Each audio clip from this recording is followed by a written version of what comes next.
Și până la urmă, știi ce? Ai dreptate. Nu poți schimba asta. Cu dragostea nu te poți juca. Nu poți controla de cine să te îndrăgostești.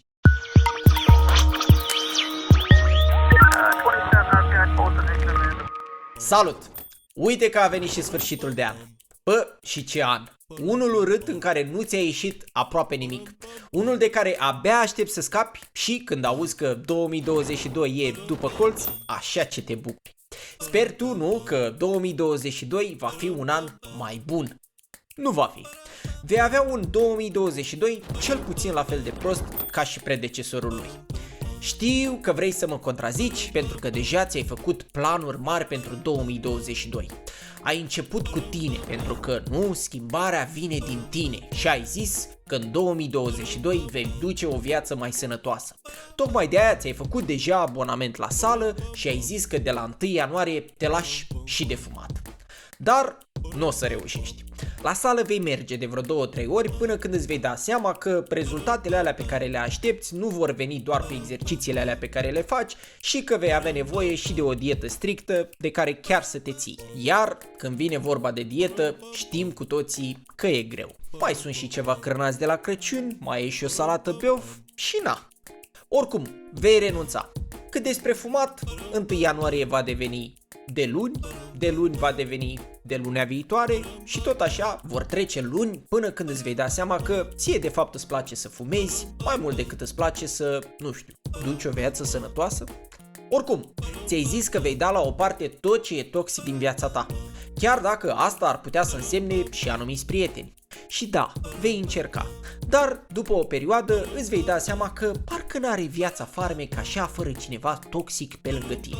Așa că vei pune mâna pe telefon și ai să suni, ai ghicit, fix prietenul ăla toxic care îți face viața mai palpitantă.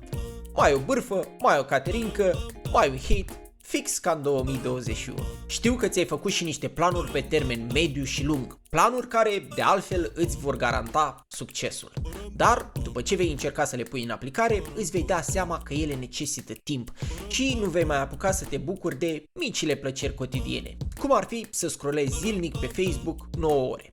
Nu mai zic de Instagram sau OnlyFans. Așa că vei renunța și la planurile alea, că vorba aia. Ce rost mai are viața fără poza aia cu cafeluță dimineața? Ți-ai propus și un job mai bun sau măcar o mărire salarială? Chiar și 100 de lei pe lună ar face o diferență.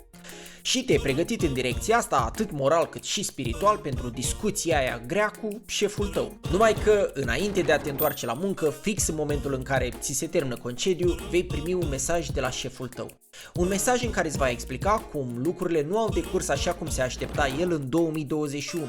Nu au fost vânzări. Așa că în 2022 va trebui să strângeți rândurile, să munciți mai mult, să munciți mai bine, poate chiar mai multe ore, ca să nu fie nevoit să scadă salariile.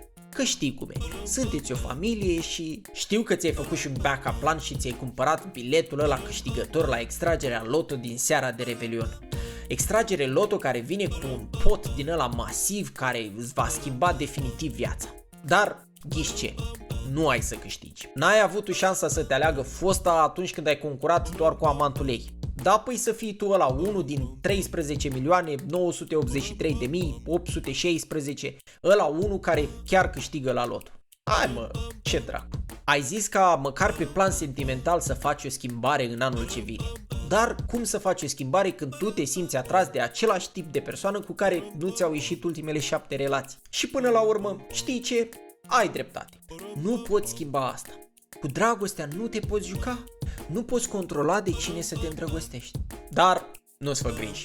Ușor, ușor ai să-ți dai seama că așa cum a trecut 2021, o să treacă și 2022. Și chiar ai dreptate. Ce rost are să schimbi ceva la tine când deja știm cu toții? Nu ne lasă, domnule, ăștia să o ducem și noi mai bine. Oricum, dacă ai alte planuri care știi sigur că îți vor schimba viața în anul ce vine, lasă-ni-le, te rog frumos, și nouă în comentarii. Poate mai învățăm și noi una alta. Între timp, un subscribe, un share, un like la video ăsta chiar ar ajuta. Și dacă tot ai apăsat butonul ăla de subscribe, apasă și clopoțelul de lângă el, pentru că în fiecare duminică fac un live pe care nu vrei să-l ratezi. Un live la care poți chiar tu să alegi subiectul de discuție. Iar, în speranța că ți-a plăcut și săptămâna asta, înclinându-mă, am să-ți mulțumesc. Pe data viitoare!